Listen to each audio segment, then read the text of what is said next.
আসসালামু আলাইকুম এভরিওয়ান, কেমন আছেন সবাই? আশা করছি সবাই ভালো আছেন।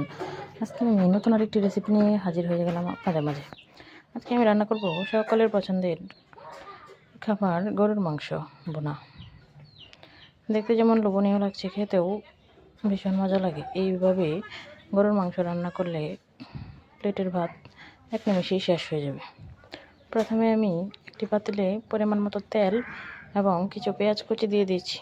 তারপর দিয়ে দিচ্ছি লবণ, হলুদ ও মরিচের গুঁড়া,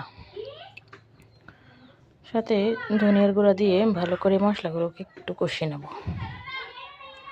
মশলাগুলোকে ভেজে তারপর আমি কিছু গোটা গরম মশলা দিয়ে দিচ্ছি।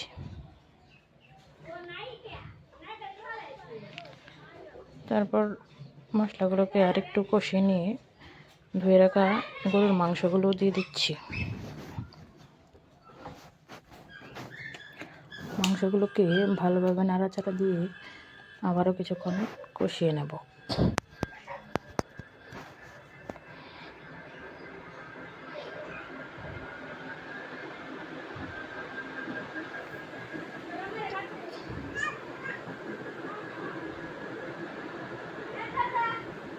তারপর আমি 1 চা চামচ বাদাম বাটা দিয়ে দিচ্ছি। এখানে কাজু বাদাম ও চীনাবাদাম একসাথে বেটে নিয়েছি, 1 চা চামচ দিয়ে দিচ্ছি এবং পেঁয়াজ ও রসুন বাটা, সাথে 1 চা চামচ আদা ও রসুন বাটা দিয়ে দিচ্ছি।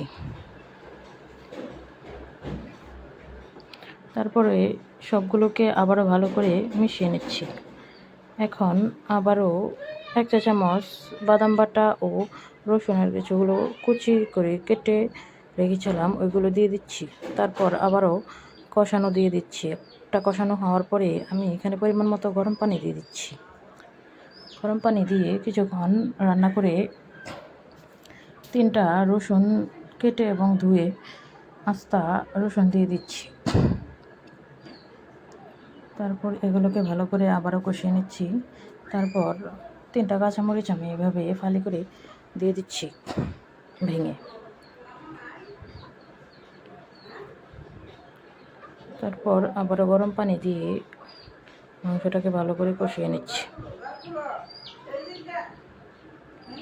এইভাবে কিছুক্ষণ রান্না করার পরে তৈরি হয়ে গেল মজাদার বিফ বোনা। এবার তারপর রান্নার শেষে আমি এখানে ভাজা জিরার গুঁড়া দিয়ে দিচ্ছি পরিমাণ মতো, দিয়ে ভালো করে কষিয়ে তুলে নিচ্ছি।